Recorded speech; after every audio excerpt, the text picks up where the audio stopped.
Good morning, good afternoon, good evening guys. చాలా మంది request చేశారు, సార్ మన ప్రస్థానం కోర్స్ ఎలా ఉంటుంది, అందులో మీరు ఎలా పీవైకి ఇంటిగ్రేట్ చేస్తారు ఒక్కొక్క టాపిక్ అని. తెలుగు మీడియం వాళ్ళకి ఇబ్బంది రాదు కదా. సో వాళ్ళందరికీ ఈ హాఫ్ అన్ అవర్ డెమో వేస్తున్నాను, లాస్ట్ వరకు చూడండి. ఓకే, మీకు ఓకే అనిపిస్తేనే జాయిన్ అవ్వండి. డన్. ఓకే. ఓకే. సో ఈరోజు టాపిక్ ప్రెసిడెంట్ అండి.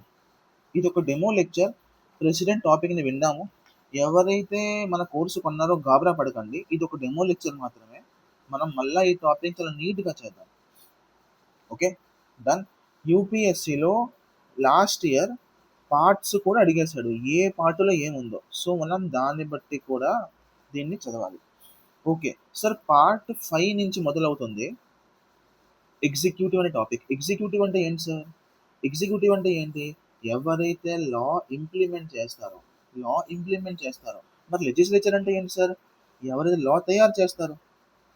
మీకు అర్థమైందా? ఇప్పుడు మోదీ గారు ఇద్దరు. మోదీ గారు ఒక లెజిస్లేచర్ కూడా, ఒక ఎగ్జిక్యూటివ్ కూడా.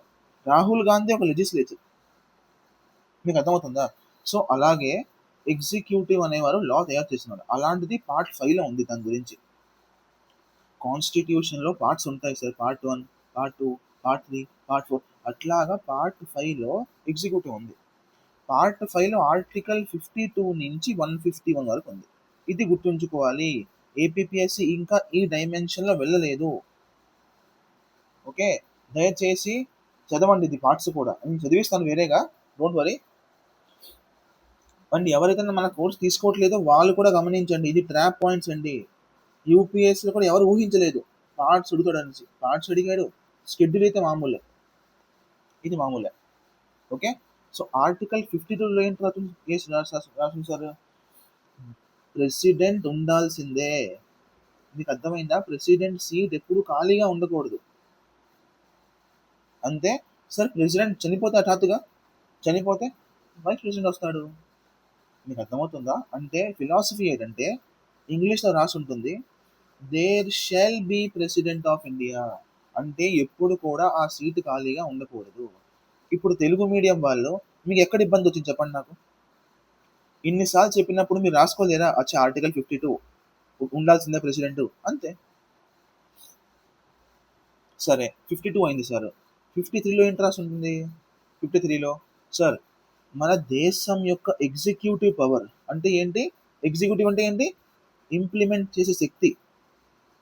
ఓకే, దాన్ని పవర్లోకి తీసుకొచ్చే శక్తి. అది హయ్యెస్ట్ పవర్ ప్రెసిడెంట్కి మాత్రమే ఉంది. అది ప్రెసిడెంట్ మాత్రమే ఎక్సర్సైజ్ చేయాలి.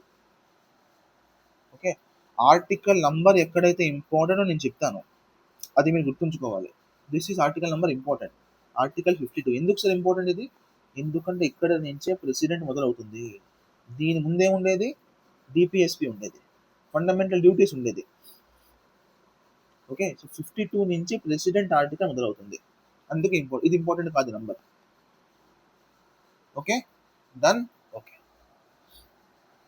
సో 53లో ఏంటి రాసి ఉంటుంది సార్? ఎగ్జిక్యూటివ్ పవర్ అనేది ప్రెసిడెంట్ మాత్రమే ఎక్సర్సైజ్ చేయాలి. ప్రెసిడెంట్ డైరెక్ట్గా చేసుకోవచ్చు, ఇండైరెక్ట్గా చేసుకోవచ్చు. ఇండైరెక్ట్గా చేసుకోవచ్చు. Okay, clear. ఓకే, ఇప్పుడు ఎలక్షన్ ఆఫ్ ప్రెసిడెంట్లో ఏమవుతుంది సార్? చాలా మంచి ఫిలాసఫీ ఉంది ఇక్కడ. ప్రెసిడెంట్ పోస్ట్ అనేది పిఎం కన్నా పెద్దది, పవర్లో కాదు, హోదాలో. సో అలాంటి ఎలక్షన్లో నామినేటెడ్ మెంబర్స్ ఎందుకు పార్టిసిపేట్ చేస్తారు? ఎవరి దగ్గర అయితే మన ఓట్లు ఉన్నాయో, జనాల ఓట్లు ఉన్నాయో, డెమోక్రటిక్ ఓట్లు ఉన్నాయో. డెమోక్రసీ అంటే ఏంటి? For the people, of the people, by the people, అవునా కాదా? సో ఎవరి దగ్గర అయితే మన ఓట్లు ఉన్నాయో వాళ్ళే కదా ఓట్ చేస్తారు. అర్థమైందా? సో ఎమ్మెల్యేలు ఓట్ చేస్తారు, ఎంపీలు ఓట్ చేస్తారు, కానీ ఇలెక్టెడ్ మాత్రమే, నామినేటెడ్ ఓట్ చెయ్యరు. దయచేసి అర్థం చేసుకుంటుంది. క్లియర్. సో అయితే ఢిల్లీలో కూడా మనం ఓట్ వేస్తాము సీఎంని, వాళ్ళు ఓట్ చేస్తారా? అవును, చేస్తారు ఎలక్షన్లో. సార్ అయితే పాండిచ్చేరిలో మనం ఎలక్షన్ చేస్తాము సీఎంకి, వాళ్ళు ఓట్ చేస్తారా? ఎస్, చేస్తారండి, వాళ్ళు ఎలక్టెడే కదా వాళ్ళు కూడా. కానీ కానీ జమ్మూ కాశ్మీర్లో కూడా సీఎం ఉండేవాడు ఒకప్పుడు, ఇప్పుడు కూడా ఎల్జీ ఉన్నాడు. కానీ వాళ్ళు కూడా ఓటు ద్వారానే వస్తున్నారు, కానీ వాళ్ళు ఓట్ చేయవచ్చా? చేయలేము సార్. ఇది గుర్తుంచు, ఇది ట్రాప్ పాయింట్స్ అండి. వాడు ఏమి ఇస్తాడు? All elected members of all states and UTs, అంటే ఎలెక్టెడ్ మెంబర్స్ ప్రతి స్టేట్ మరియు యూనియన్ టెరిటరీ నుంచి ఓట్ చేసుకోవచ్చు. ట్రూవా? అయ్యో కాదండి. ఎందుకు కాదండి? జమ్మూ కాశ్మీర్ అందులో లేదండి. ఇప్పుడు ఎందుకు లేదంటే నాకు తెలియదండి. ఎందుకంటే కాన్స్టిట్యూషన్ లేదు కాబట్టి మనం లేదని చదువుతున్నాము. ఓకే, మేబీ అక్కడ గొడవలు ఎక్కువ అవుతాయి కదా, అప్పుడప్పుడు యూటీలో మారిపోతుంది. సో అప్పుడప్పుడు ప్రెసిడెంట్ రూల్ పెట్టేస్తున్నారు. సో ఆ రీజన్ వల్ల ఇంకా యాడ్ చేయలేదు. సో త్వరలో మోదీ గారు యాడ్ చేస్తాను అన్నారు, మరి చూద్దాం. Clear? Okay, done. Okay sir. అయితే సార్ ఓటింగ్ ఎట్లా అవుతుంది ప్రెసిడెంట్కి? సరే మీరు అన్నారు ఎలక్షన్ అయితే అవుతుంది, కానీ ఓటింగ్ ఎట్లా అవుతుంది తెలియాలి కదా. సి, ఓటింగ్లో 2 సిస్టమ్లు ఉంటాయి. ఒకటి ప్రపోర్షనల్ రిప్రజెంటేషన్, గాబరా పడగని తెలుగు మీడియం వాళ్ళు గాబరా పడగని చెప్తాను ఆగండి. ఒకటి first past the post system. మన ఇండియాలో ఏ ఓటింగ్ అయినా ఈ 2 మెథడ్స్లో అయిపోతుంది. First past the post system అంటే ఏంటి sir? First past the post system, ఇది కాన్స్టిట్యూషన్లో ఇట్లాగే రాసి ఉంటుంది. దీనికి తెలుగు అనువాదం ఉండదేమో, ఐ థింక్ సో.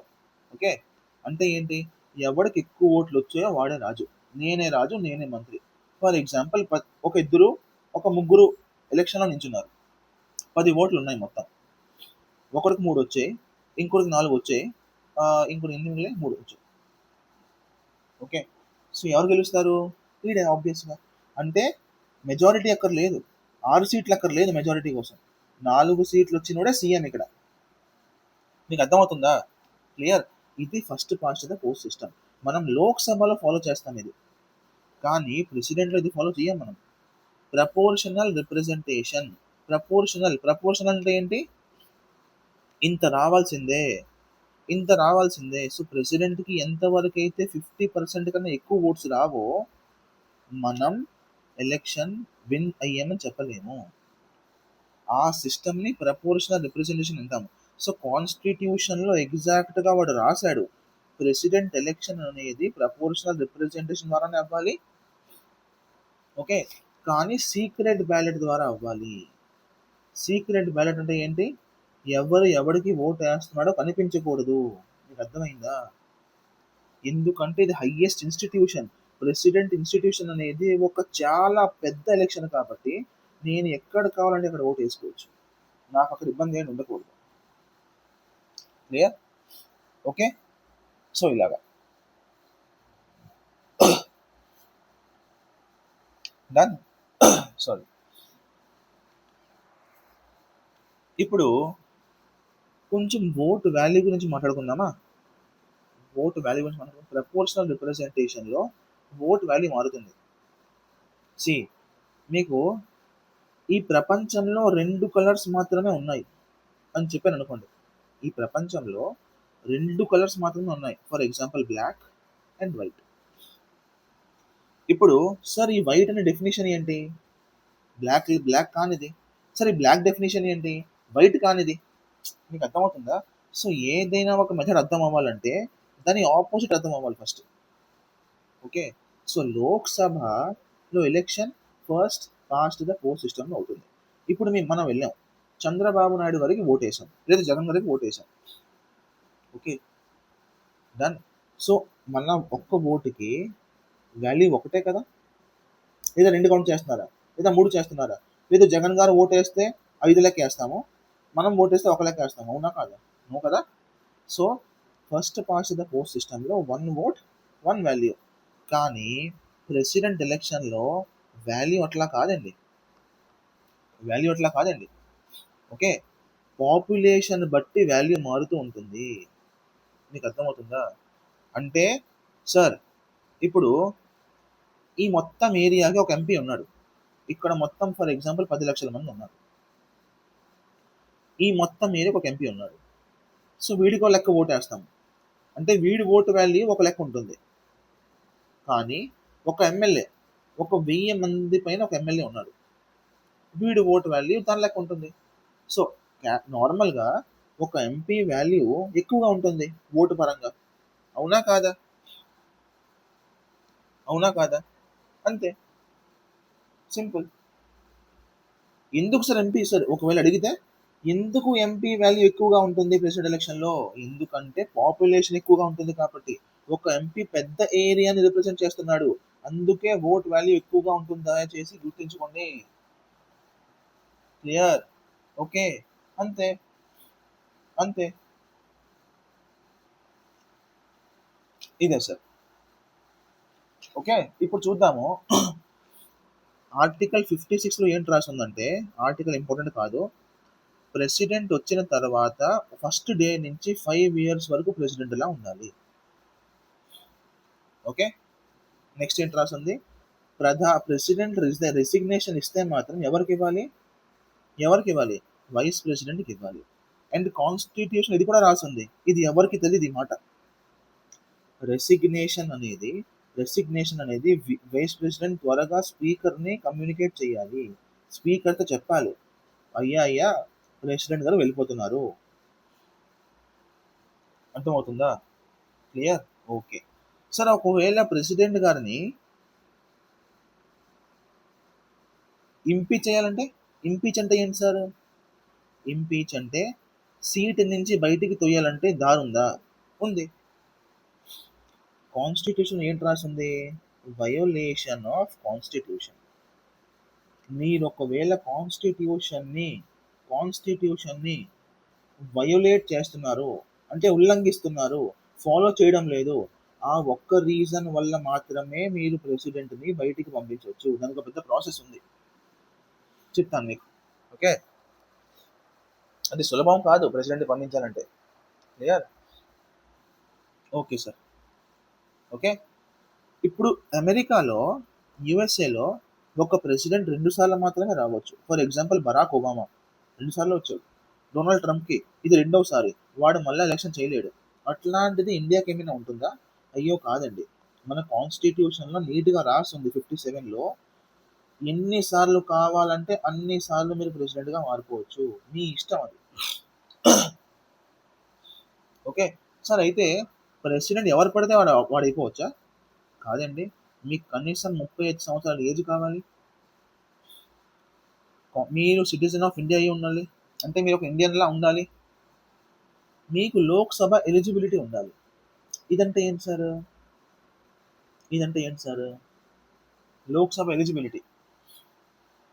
ఓకే, అంటే మీ చేతిలో ఆఫీస్ ఆఫ్ ప్రాఫిట్ ఉండకూడదు. ఇది చాలా పెద్ద కాన్సెప్ట్, ఇది మీకు చెప్తాను మెయిన్ క్లాసెస్లో. ఆఫీస్ ఆఫ్ ప్రాఫిట్ అంటే ఏంటి అది మీకు ఇంటికి చెప్తాను అక్కడ. క్లియర్? సో ఇప్పుడు ట్రాప్ ఏంటి సార్? ఇక్కడ ట్రాప్ ఏంటి? ఓత్. ప్రెసిడెంట్ ఒకలా ఉంటుంది, వైస్ ప్రెసిడెంట్ ఒకలా ఉంటుంది. ఓకే, ప్రెసిడెంట్ అనే ఓత్ ఏముంటుంది? నేను కాన్స్టిట్యూషన్ని రక్షిస్తాను. కానీ వైస్ ప్రెసిడెంట్ ఓత్ ఏం తీసుకుంటాడు? నేను కాన్స్టిట్యూషన్ని ఫాలో అవుతాను. ఓకే, అది డైలాగ్ ఉంది కదా, నువ్వు ట్రెండ్ సెట్ చేస్తావు, నేను ట్రెండ్ ఫాలో చేస్తాను. సరే, రివర్స్ చెప్పాను, సారీ. నువ్వు ట్రెండ్ ఫాలో చేస్తావు, నేను ట్రెండ్ సెట్ చేస్తాను. సో ప్రెసిడెంట్ అనేవాడు గబ్బర్ సింగ్. Okay, clear? చాలా చాలా ఇంపార్టెంట్ పాయింట్ ఇది. ఓత్ అనేది చాలా పెద్ద డిఫరెన్స్ ఇది. కాన్స్టిట్యూషన్ ప్రొటెక్ట్ చేసే ఓత్ ప్రెసిడెంట్ది, కానీ ఫాలో చేసే ఓత్ వైస్ ప్రెసిడెంట్ది, ఎంపీది, ఎమ్మెల్యేది. Okay, done. సో ఇది చిన్న మీకు డెమో ఇచ్చాను. Okay, done. ఇలా మనం మొత్తం ఆర్టికల్స్తో సహా మొత్తం కంటెంట్ రాసుకుంటూ వెళ్తాము. ఒక ప్రెసిడెంట్ టాపిక్ని ఈజీగా కవర్ చేస్తాం. నా సోర్స్ ఏంటి సార్? నా source bare act. Bare act అంటే ఏంటి? రేపు ఎల్లుండి క్వశ్చన్లో తేడా వస్తే యూపీఎస్సి ఏపీపీఎస్సి కానీ తెలంగాణ పిఎస్సి కానీ లక్ష్మీకాంత్ చెక్ చేయదు, బేర్ యాక్ట్ చెక్ చేస్తుంది. ఇది అఫీషియల్ డాక్యుమెంట్ కాబట్టి, అర్థమవుతుందా మీకు? సో అది. సో ఇప్పుడు పీవైక్యూస్ చేద్దాం వెంటనే.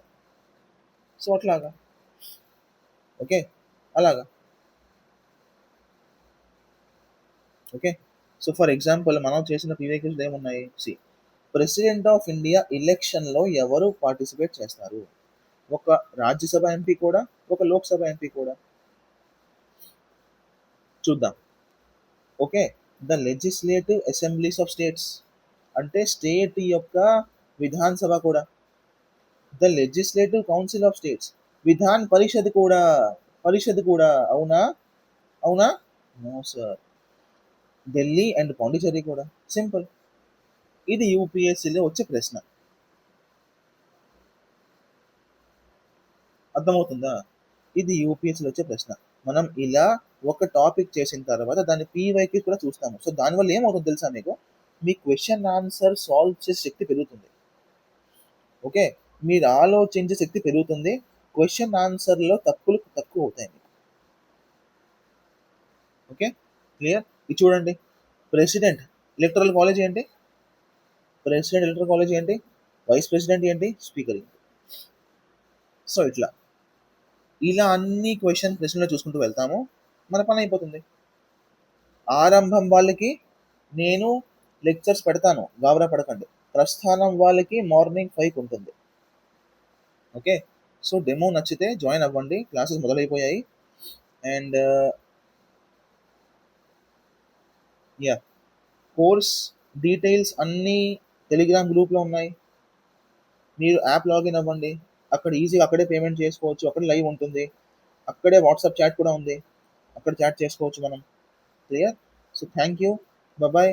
మార్క్ ఒక్క కమెంట్ నాకు వచ్చింది, అంటే నేను పేరు తీసుకోను. నాకు చాలా హర్ట్ ఫీల్ అయింది. నీ అర్హత ఏంట్రా? నీ అర్హత ఏంటి అంటే మార్కెట్లో ఎవరితో చదువుతున్నారో వాళ్ళందరికీ అడుగుతున్నారా నీ అర్హత ఏంటనేసి? అడుగుతున్నారా? నేను నా మార్క్ షీట్స్ కూడా టెలిగ్రామ్లో వేశాను. ఓకే. ఇప్పుడు ఏపీ కూడా మార్క్ షీట్ ఇవ్వడం లేదు. అది నా తప్ప? అది నా తప్ప? నేను గ్రూప్ 2 ఇంతవరకు ఇవ్వలేదు. అది నా తప్ప? క్లియర్. సో దయచేసి నెగిటివ్ కమెంట్ వాళ్ళు మీ అవసరం లేదండి. క్లియర్. మీరు లెక్చర్స్ చూస్తే ఓకే, వెరీ వెరీ వెల్కమ్. కానీ మీకు నేను బలవంతం పెట్టడం లేదు. Clear. Okay. So thank you for your trust, thank you for your love, and okay, bye bye.